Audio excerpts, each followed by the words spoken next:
నాన్నకి మసాజ్ చేస్తావు, అమ్మాయి చేస్తుంది కదా నాన్న, మనం ఎందుకు చేస్తాం?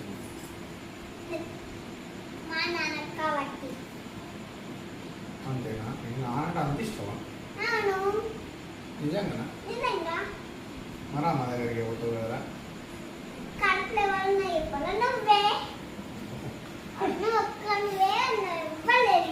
ఎందుకు నాన్న నేను అంటే అంత ఇష్టం? అంత చేయకపోతే ఇష్టం లేదా?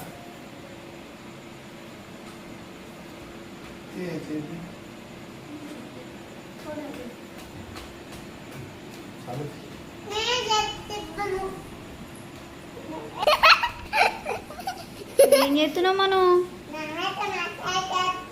ఎందుకు చేస్తున్నావు?